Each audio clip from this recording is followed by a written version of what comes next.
क्रांतिकारी भी रहा जैसन की आप लोग जानीला भारत देश में आजादी लियावे बदे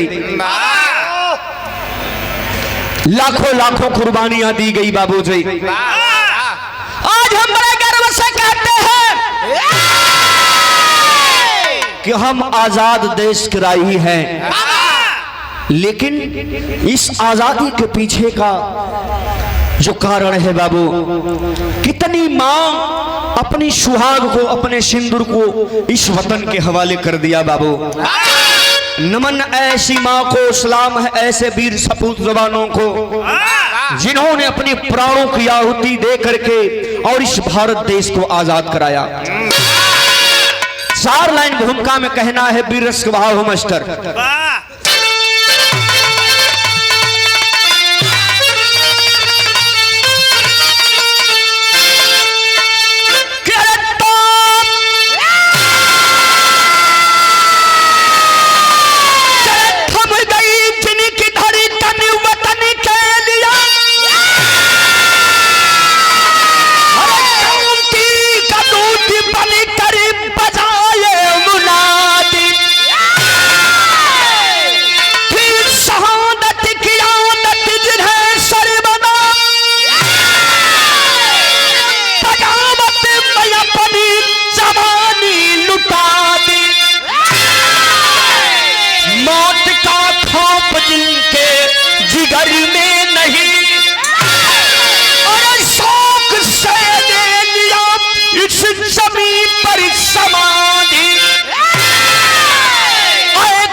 जान देकर वतन में जो लाए आजादी,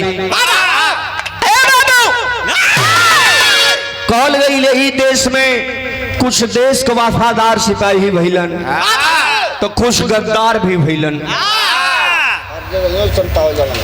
लेकिन बिरहा के अंदर एक लाइन गजल का अंदाज लगल मास्टर। कौन गजल?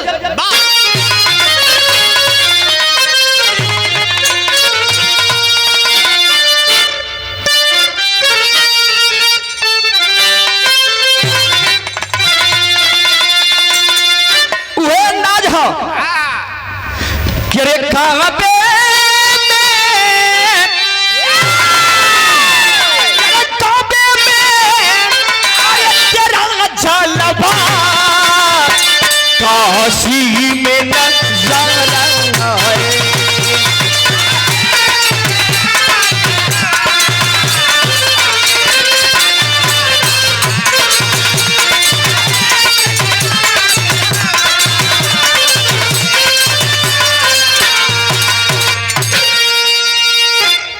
इतना अंदाज है। लेकिन वो वीरन के प्रति कितना खूबसूरत लाइन हमारे गुरुजी लिखलन का, वीरों की अरे शहादत को कहता यह जमाना है।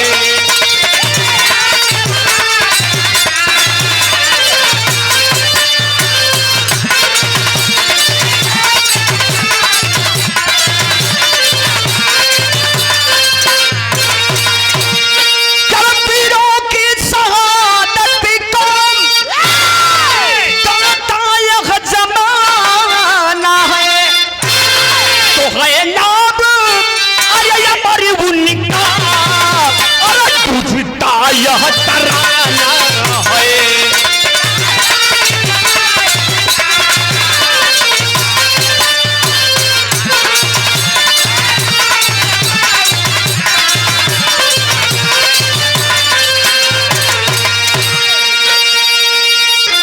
यही से कहानी की शुरुआत लग गई। जरा कहानी पर गौर करेंगे।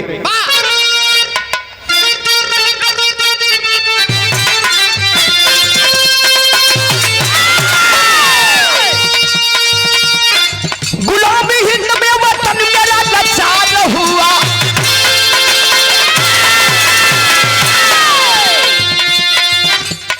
कोने कोने में अंग्रेजी अत्याचार हुआ। कोई वतन के लिए चल रहा जवानी, कोई वतन के लिए चल रहा जवानी, कोई मशगूल अपने निजी जिंदगानी में। विधवा मीरा जो मेरठ में दर्द झेली थी, विधवा मीरा जो मेरठ में दर्द झेली थी,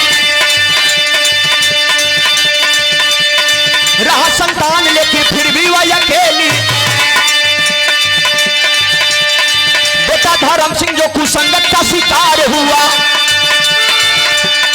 मतारी मीरा का तब सपना तारा तार हुआ।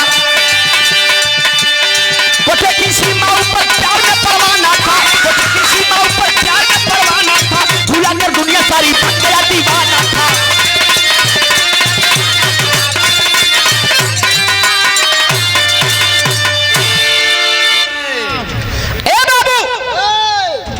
कहानी पर गौर करेंगे। अंग्रेजी हुकूमत जमाई थी, लेकिन उसी समय बाबूजी मेरठ का रहने वाले एक जाबाज धुरंधर देश के सिपाही जेकर नाम बलवीर सिंह बतावल गए बाबू। आखिरकार जो अंग्रेजों का अत्याचार था हमारे देश के ऊपर, ए बाबू ये बात के बर्दाश्त नहीं कैलन, बच गया बिगुल। कुछ लोगों की एक फौज बना करके वह बलवीर सिंह और देश को आजाद करने के लिए अपने मिशन पर निकल गए बाबू। ए भैया, लेकिन मिशन कामयाब नहीं हुआ। अंग्रेजी सिपाहियों द्वारा वह बलवीर सिंह मारे गए बाबूजी। लेकिन पत्नी के नाम रहल मीरा। ए बाबू, एगो बेटवा बलवीर सिंह के जेकर बेटवा का नाम धर्म सिंह बतावल गई। देखें आज विधवा मीरा जौन बा ए बाबू एक ही संतान धर्म सिंह को लेकर के पालन पोषण करके बाबूजी अब मन में एक ही सपना सजावे, बाहर वह मीरा मतारी देश के प्रति कितना प्यार रहल। एक ही सपना था कि हमार बेटवा सयान होई तो देश का लड़ाई लड़ी, देश की आजादी करी, अपने पिताजी का बदला चुकाई। ए बाबू धीरे धीरे वो धर्म सिंह सयान हो गई। माई सोच रहल बनी कि बेटवा हमार सयान हो गल, तनी खर्चा बढ़ावे के बा, ऐसे देश का लड़ाई लड़वावे के हो। लेकिन माई के का पता बा के रास्ता बदल ली। ए बाबू देखे धर्म सिंह माई के आदेश के विपरीत जौन है काम करे लगल। कुछ साथियों के साथ उसका गलत संगत हो गया बाबू, और अपने साथियों के साथ में डेली बाई डेली और वह कोठे पर जाने लगा। कोठवा पर जाए जोन खूब बढ़िया नर्तकी रहल, रुपया पैसा दे के और वही से मोजरा करावे, घंटा 2 घंटा आनंद ले, एकरे बाद घरे चल जाए। लेकिन धीरे धीरे जब कुछ समय बीतल ए बाबू, वह नर्तकी से और धर्म सिंह मन ही मन प्यार कर बैठता है बाबू। एक रोज की बात है, मोजरा खत्म हो गया, उसके साथी अपने घर चले गए, लेकिन धर्म सिंह वहीं बैठा रहा। नर्तकी जब देखलस कि सब लोग चल गए, धर्म सिंह बैठल बा, केहू ना धीरे धीरे पास में आ गई। कहलस कि क्या चाहते हो? रोज तो तुम साथ में ही चले जाते थे, लेकिन आज यहाँ इतना देर तक बैठे हो, आखिर क्या मंसूबा है? हंस करके कहने लगा, अब जोन तू जानल चाहता रू हम खोल के बताते तन्नी। कल का कॉल चाहत हुआ? कहलस कि हम तो से बड़ा दिल से प्यार करी ले। इतना बात जब नर्तकी सुनलस कलश की यहाँ से उठ के चल जा, तोहरे जैसन लोग रोज आवेलन और रोज प्यार का चकमा देख के चल जाला। कलश की ना 5 गो एगोरी 5 बराबर नहीं हो, अगर हमारी पर भरोसा हो तो एक बार प्यार करके तो हूं देख ला ए भैया कह करके, और वहां से चला गया। हंस करके नर्तकी भी चली गई। लेकिन फिर दूसरे दिन वह धर्म सिंह पहुंचा। इसके बाद मोजरा होत बा, पैसा रुपया लुटा रहल बा, फिर सब चल गए बैठल बा। फिर आइल पास में कलश क्या कहना चाहते हो? कलश की अब हम कुछ ना कहल चाहते, हमारे घरे केहू हो ना, माई का अवस्था हमारे धीरे धीरे ढल चुकल बा, बुढ़ौती के शरीर है, रोटी वोटी बनावे में हाथ जल जाला। नर्तकी कलश तो फिर हमसे क्या कहना चाहते हो? कलश की हम तो से दिल से प्यार तो करबे करीला, लेकिन आज एक बात तो से हम और कहल चाहता नहीं। नर्तकी कलश की प्यार कोई गलत चीज नहीं है, कान खोल के सुन लो। अगर प्यार करना है तो हमारे तरफ से भी मंजूरी है, लेकिन याद रहे अगर प्यार करना है तो दिल से प्यार करना, जिंदगी भर साथ निभाने का काम करना। धर्म से कहा बिल्कुल तू हमारे दिल के बतिये छीन ले लू। ये तो हम सोचा थे कि अपन तोहके दुल्हन बना ले, घरे लेके चली, तोहरे संगे आजीवन यापन करी। कलश की कुल ठीक है, लेकिन धोखा मत दिया। तो हंस के को बात कहलस, यह गीत लागल मास्टर।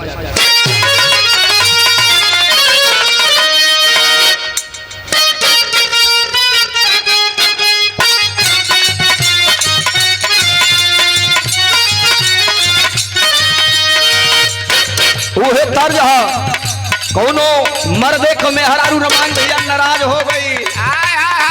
ये आदत बड़ी खराब है मेहरारू को, अब नाराज हो जाए कोनो गारंटी ना। उनके ही ना मालूम हो कि मर्द कैसे कैसे रुपया बटोर के लिया होता तो घोटत हो।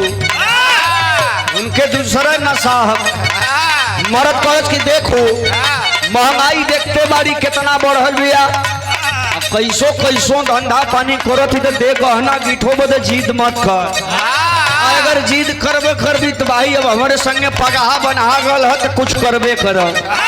कलश की सुन, नाराज मत हो, हमारी बात सुन। कहे का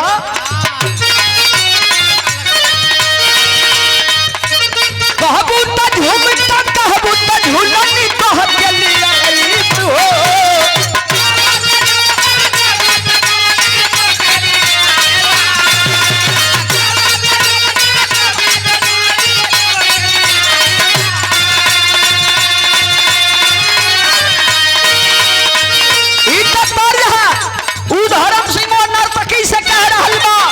अगर हमारे बात का इनकार कर जाइबू तो दोबारा हमार मुंह ना देखबू। नर्तकी सोच गई कि रही तो सीरियस बुझाता, तब ले एक लाइन और रख दहलस, एक रद्दा और जोड़ दहलस धर्म सिंह का। वो धर्म सिंह कहे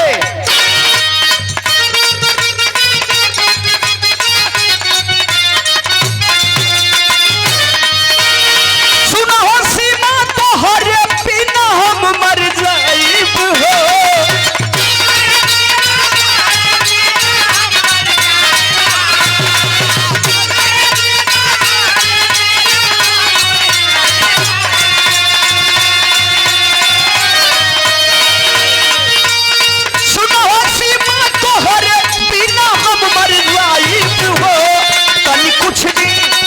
कुछ दिन कर इंतजार तोहरी मन सजाइब हो।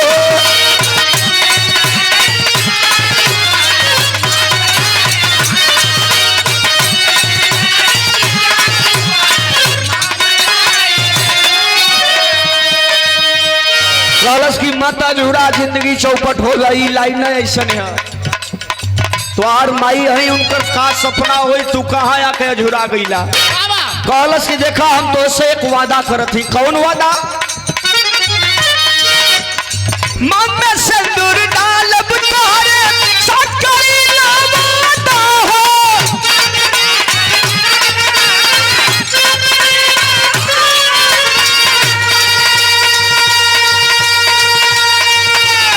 बल जमाना बदल न पाई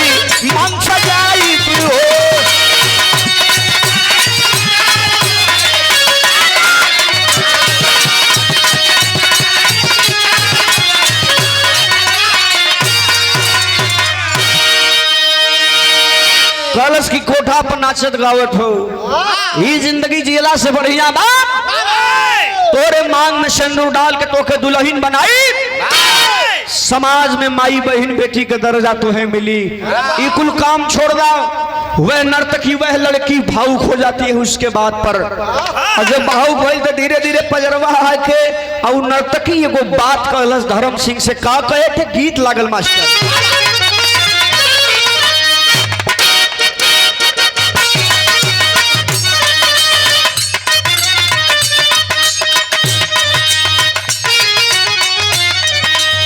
फिल्म का गीत है, जैसन भाव वैसन तर्ज, कौन तर्ज है?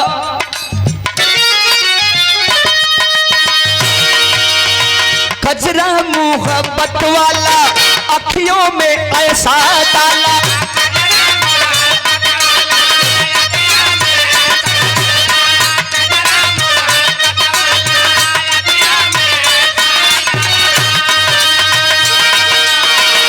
तर्ज हो लेकिन कहानी एकदम पॉइंट पर हो। उन नर्तकी जो धर्म सिंह से कह रहल बा कि अगर तुम्हारी यही इरादा है तो हमरो को बात सुन ला। वादा निभाना बाबू अपना बनाना बाबू,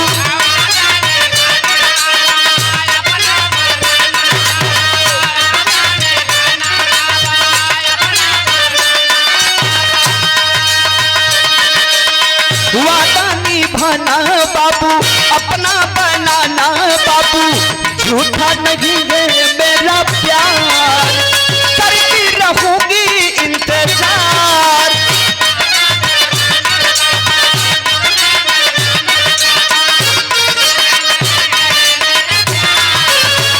करती रहूंगी इंतजार।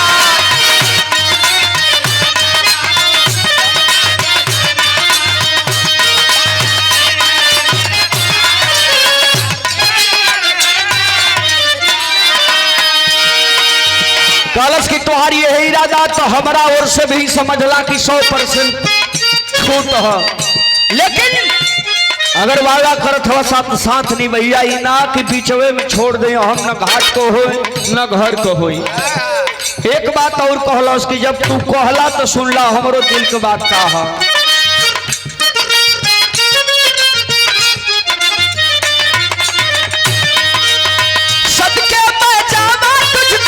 तुझ पे कुर्बान हुई,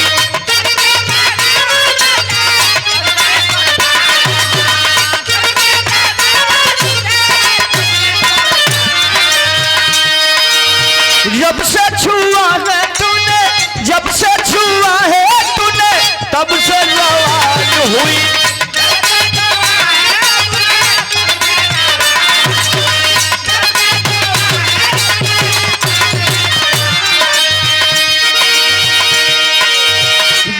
जमाना बाबू ना तू भूलाना बाबू,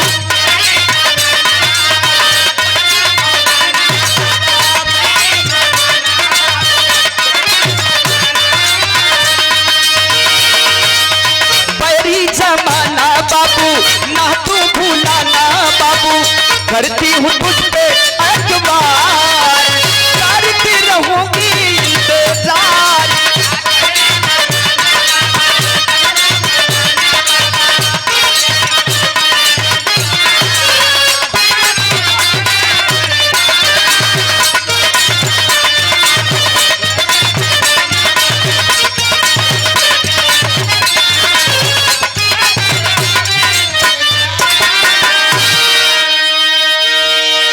बाबू वह नर्तकी भी वादा कर देती है, लेकिन इधर धर्म सिंह जो न घरे पहुंचल,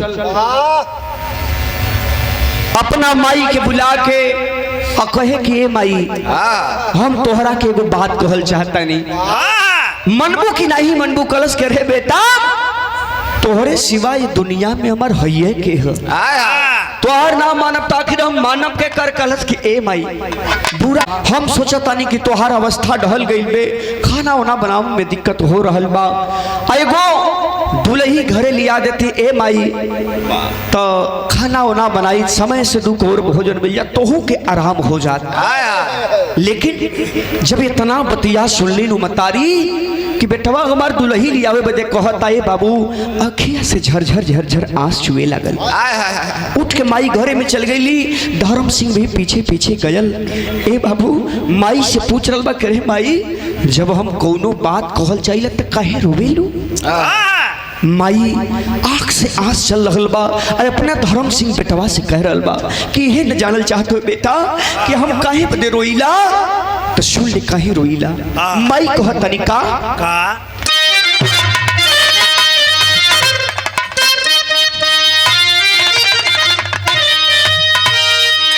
कि अरे बेटवा जवान जे करी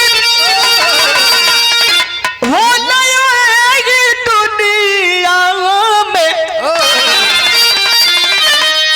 अधूरी होई जाले वो करी दुखवा विपतिया।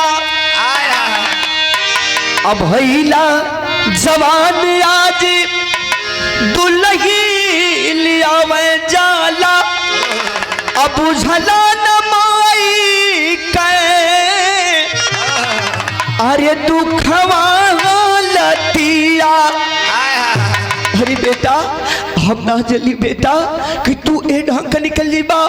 ए बेटा आखिर कबो नहीं पूछला कि तुम्हार पिताजी के है कहाँ हुन?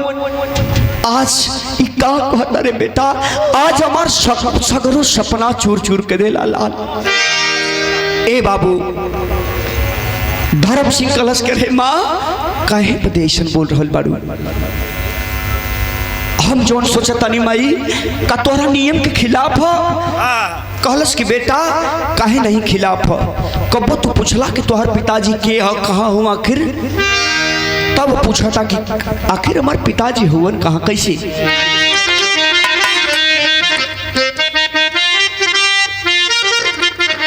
कि बाबूजी तोहरी क्रांति कारी रहल देशवा के,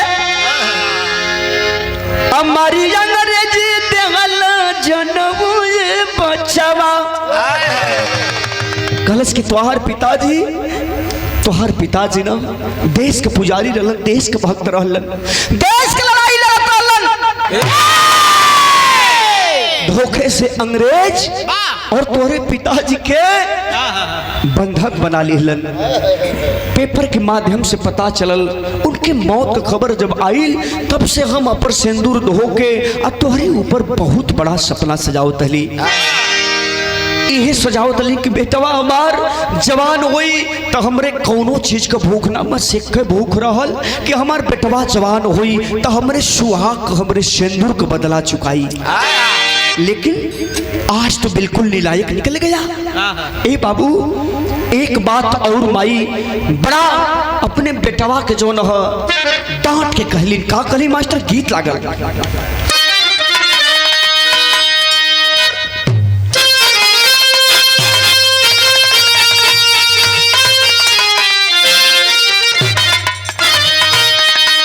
देखा है रामायण भैया, पहले के तर्ज में अब के गीत धुन तर्ज में कितना अंतर रहल। ई गीत रामदेव गुरु जी गावत रहलन अपने जवानी के आलम में। कैसे गावत रहलन? कैसे?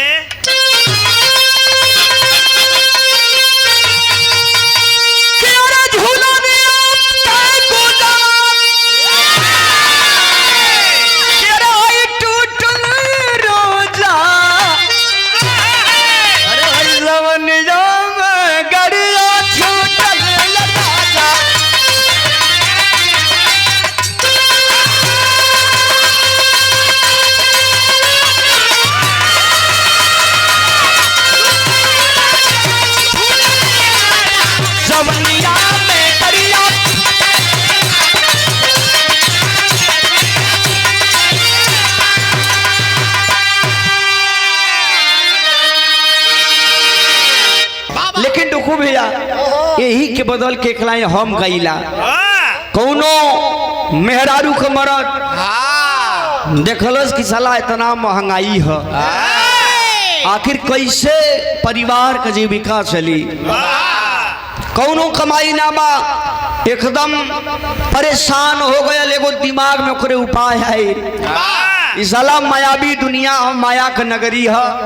अब एक छोड़ा साधु सन्यासी जे उन्हीं का जिंदगी बड़ी बढ़िया बा। ताव से दाल भात बहुरी चोखा बनता आ खाए के मैं एकदम लाल लाल भैल हूँ। साला हमन को माया में अझुरा के परेशान भैल जा। एक टाइम भोजन मिलता एक टाइम मिलबे नहीं।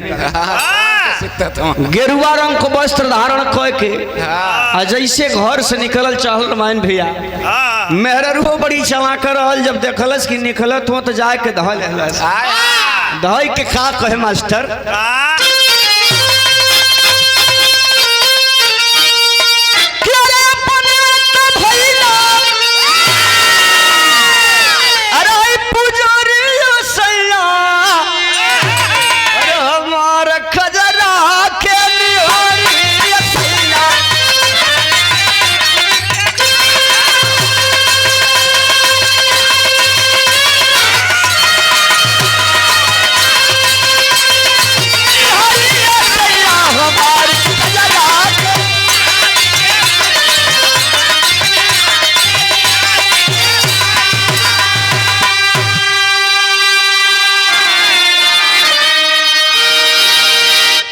रहल। लेकिन विधवा मीरा अपने बेटवा धर्म सिंह के कहलस का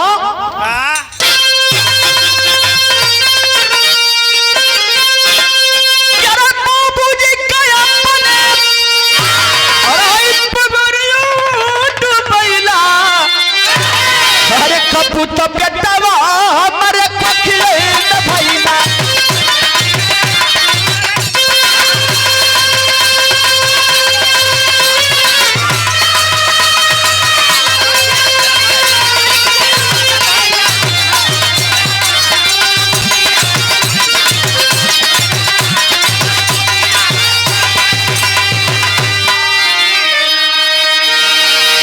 अरे जे करबा पर रहला वतन का क्रांतिकारी अरे उन्हीं का बेटा भैया कोठे का पुजारी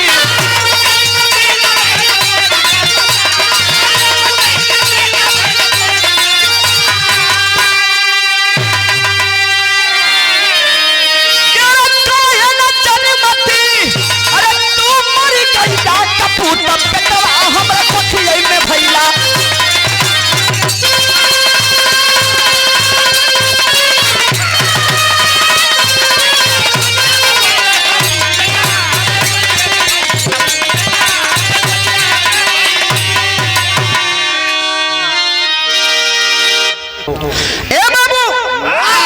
माही बात मार दली घरे बेटा हम ना जल्ली की जौन तुहार बाप देश के पुजारी या तो कोठे के पुजारी हो गई। अगर ये हम जान जाई तो शायद बेटा तो क्यों पैदा ही नहीं करी। ई बतिया जब माई कहलिन ए बाबू धर्म सिंह की बतिया लग गई और जब बात लगल तब देखा है पिता का खून शरीर में दौड़े लागल। जब दौड़ल तो यहाँ टेरी से भाव लिखे के पड़ल।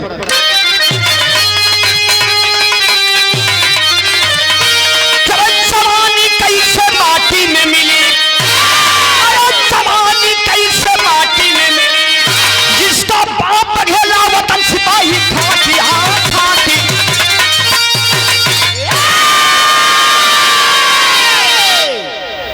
जिसका बाप बघेला वतन सिपाही घाटी जवानी कैसे माटी में मिली। हंसा लगा कलश करे माई अरे हम तो से मजाक करत रही है तोहरे बिना आदेश को हम कुछ ना करो। देखा भूलवावत था हम मजाक करत रही तो कहलस कि तब जो हम चाहत है असली को के दिखा दे। कहलस कि ठीक है अब दिखाए है। अब वहां से भाग के गए कहाँ वो नर्तकी के यहाँ जो से वादा कैले हल शादी करे बदे जा करके उस नर्तकी से कहता है कि अब हमार मंजिल बदल गई है।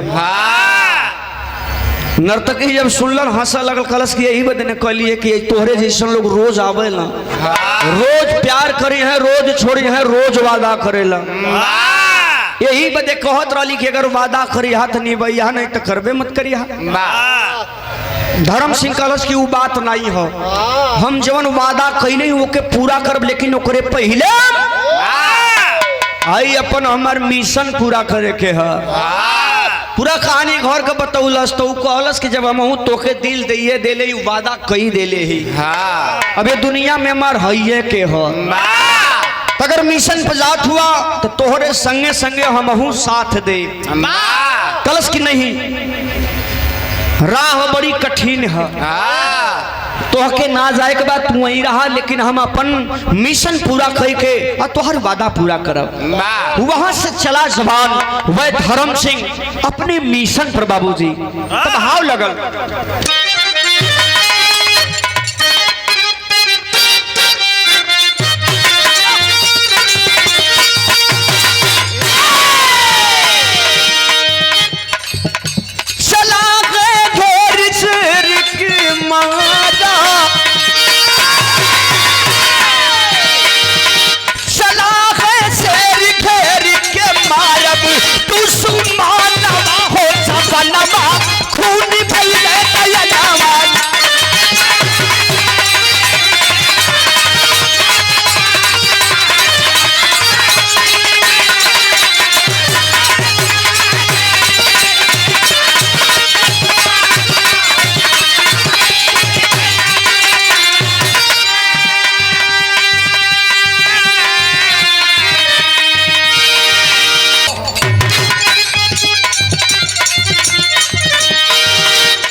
बाबू वह धर्म सिंह पता लगाते हुए बाबूजी उस स्टेशन अंग्रेज के बंगले पर पहुंचा है। ए भैया घात लगा करके शाम की वक्त है अंग्रेज सिपाही अपने अपने रूम में ड्रिंकिंग कर रहल बारन। ए बाबू घात लगा रहल बा पीछे से रक्षा फेंक के छत के ऊपर छत के रास्ते सीढ़ी के नीचे से उतर गया। जब अंदर गया तो अपने अपने कोठरी में सब लोग ड्रिंकिंग कर रहल बारन। हथियार ले बा देखलस कि टाइसन बिल्कुल पाइप पर पाइप लड़ा के एकदम टनाटन है। अब सोच गल कि ऐसे बढ़िया मौका न मिली जान जाई चाहे रही लेकिन मिशन अधूरा ना हुई। कैलाश का पहपट स्वभाव लगल।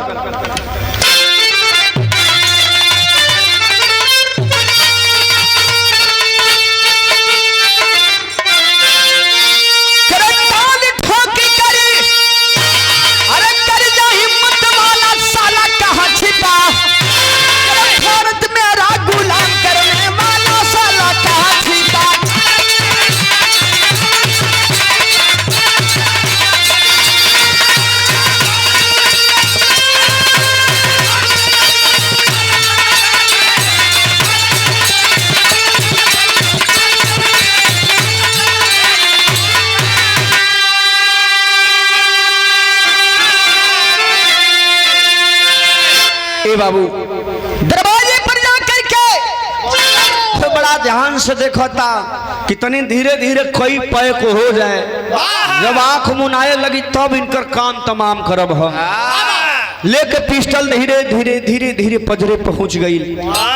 जब देखलस कि अब इनसे अब आंख इनकर जौन हम मुनाए लागल निकाल करके पिस्टल सटा दिया सीने में। कलश की आखिर क्या चाहते हो? कितनी कुर्बानियां लोग हैं अभी हमारे देश के जवानों का, कम से कम अब से तो चले जाओ।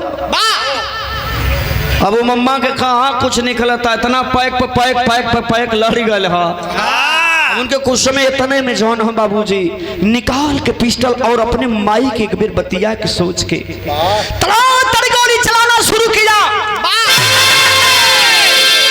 सीना छलनी हो गल ए बाबू। इसके बाद जौन अंग्रेजी सिपाही रहलन घबराए लगलन के रे आज तो मौज मस्ती के दिन रहल, साला गोली कहाँ चलत थे। जौन जहर मस्त होते हर निकल के और जब देखलन बिल्कुल विकराल रूप धर्म सिंह को पकड़ना चाहते हैं लेकिन भागना शुरू किया। लेकिन जब वहां से भागत हो उस समय का कवि जी भाव लिखलन आल्हा से,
बाबू बिल्कुल अभिमन्यु जैसे। और वहां से चला धीरे धीरे जब गेट पास में आयल हो एक अजीबो गरीब दृश्य देखल से बाबू। एक हिंदुस्तानी जिसकी अवस्था ढल चुकी है, दाढ़ी बाहर बिल्कुल बढ़ गए बा, हाथों में हाथे में हथकड़ी, गोड़ में बेड़ी लगल बा ए बाबू। वही घोड़ों का जवान अस्तबल वही बिल्कुल चुपचाप पड़ा हुआ है। निगाह पड़ल सोच गया कि रे ये तो कोई हिंदुस्तानी लग रहा है।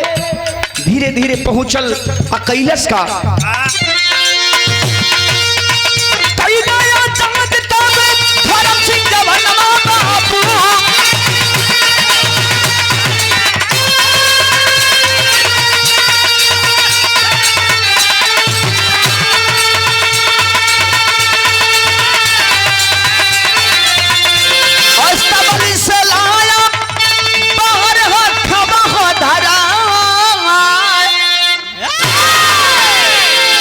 बाबू पास में पहुंचा और उसको आजाद कर दिया। हाथों की हथकड़ी हटाया, बेड़ियां हटाया। इसके बाद लेकर के बाहर आया और परिचय पूछने लगा। बाबा अरे दादा कहाँ के रहने वाले हो और कब से यहाँ हो? रोने लगा हुआ है बूढ़ा इंसान। कहा बेटा आधी जिंदगी तो हमने देश की लड़ाई में अपना व्यतीत किया, लेकिन आधी जिंदगी आकर के यहाँ बिल्कुल, और देख ही रहे हो किस हालत में हमारी जिंदगी बीत रही थी। कल से हम ना पूछल चाहते तो हर परिचय पूछल चाहता रही कि तू हुआ के कहाँ कहुआ, तो बता रहल बड़का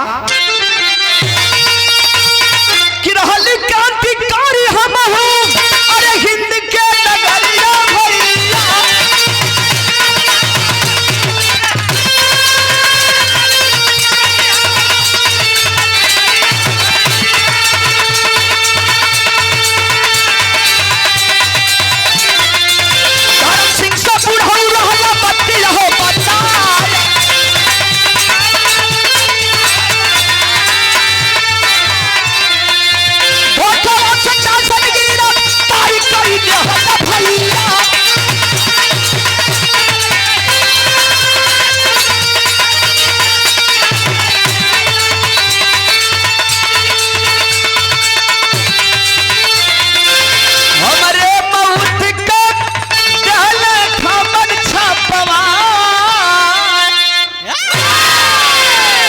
पर से बताने लगा हमारा नाम बलबीर सिंह हो, मेरठ का रहे वाला है। ताइसन अंग्रेज हमको धोखे से गिरफ्तार कर लिया। हमने एक टोली बना करके देश की आजादी की लड़ाई लड़ रहे थे, धोखे से गिरफ्तार कर लिया और गिरफ्तार करने के बाद पेपर में हमारे मौत की खबर छपवा दिया। ए बाबू, जौने समय नाम बलबीर जब सुनल सुधरम सिंह, आंखों से आंसू चलने लगा। पीछे से अंग्रेज सिपाही और पीछा करत हो, गोलियां भी चला रहे हैं बाबू। एक गोली धर्म सिंह के पीठ में लगी हुई है, बिल्कुल खून का धार बहत बा। लेकिन जौने समय सोचलन कि हमारी पिताजी हुवन, हे बाबू आपन नमो धर्म सिंह जब बतौलन, वही बाप और बेटा गले से गले मिल करके रोने लगे। बलबीर सिंह कहलन कि बेटा आखिर तू ये जाल में काहे फंस गिला बेटा, ये अंग्रेज सिपाही नहीं तो के छोड़ी हन। कहलस करे पिताजी काहे कहत हुआ, देश के बदे अगर जान चल जाए, मरना तो एक दिन है ही, लेकिन मरे तो कुछ देश के लिए करके मरे, ताकि मर जाने के बाद भी नाम अमर रहे। लेकिन कलश की अंग्रेज कही माई दूध थोरो पियोले ही, हमरो माई दूध पियोले ही। कलश के एकदम ना, हम अपने वादा के पूरा करब जो माई से वादा कैले ही। ए बाबू, वही अपने पिताजी को लेकर के अपने घर की तरफ चला है।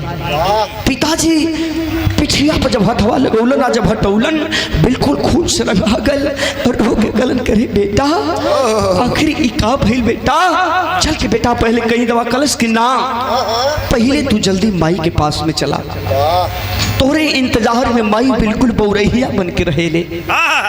ए बाबू, लेके आ घरवा जौन बा हक्सल पियासल आ घरे पहुंचल बा माई घरवा में ही, लेकिन अब धीरे धीरे इतना ब्लड निकल चुकल बा, शक्ति गवाही नहीं देत बा।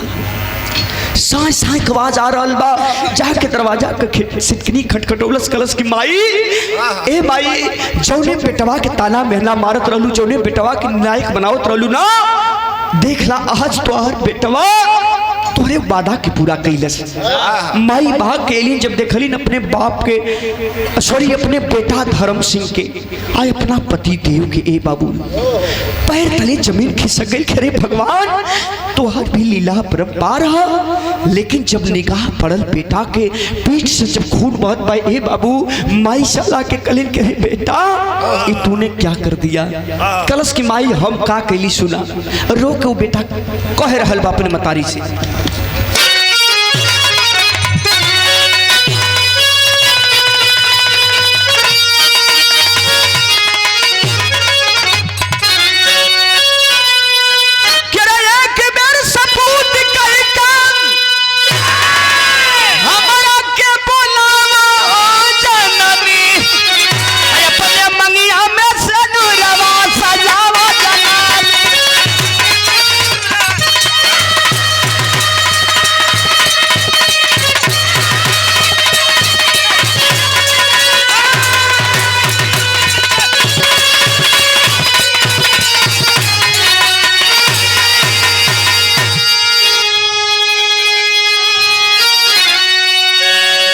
ए बाबू कलश कहे माई, जीवन हमके कहत रहलू ताना, आज हम अपन फर्ज पूरा कैली। ये हमार पिता जीवन माई अब से कम मांग में सिंदूर सजाला, लेकिन हाँ अब हमार प्राण न बची। लेकिन एक बात याद रहे माई, जौने वो कोठा का नर्तकी सीमा से हम प्यार कैले रही, जौने के वादा कैले रही ना, हमार जान तो न बची, लेकिन हमार कसम खा कि वो सीमा के अपने घरे लिया के अपन बहन बेटी का दर्जा दिया, उकर शादी रचैया। इतना कहने के बाद हुआ क्या मास्टर,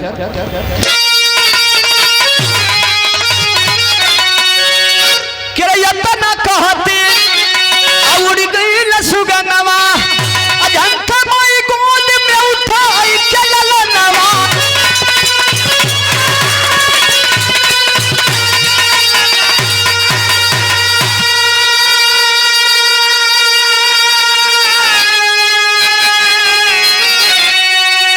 जन्म जन्म ने अमर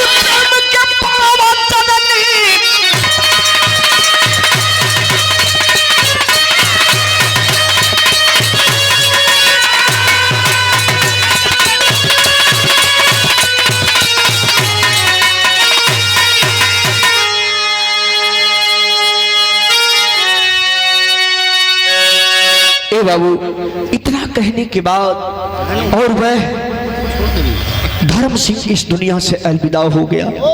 माई बाबू रोत हो, लेकिन जोन क्रियाक्रम रहल कैलन ए बाबू लेकिन जोन बतिया उ कहले रहल कि सीमा के जोन बा अपन बहिन बेटी बनावे के ह। आखिरकार पता लगाते हुए वहां पहुंचे, सीमा को अपने घर पर ला करके उसके कहने के अनुसार और अपन बिटिया का दर्जा दे के ओकर शादी रचौलन। धन्य है वो मतारी, धन्य है वो बेटवा। बिरहा का लास्ट लाइन लिखे पड़ल,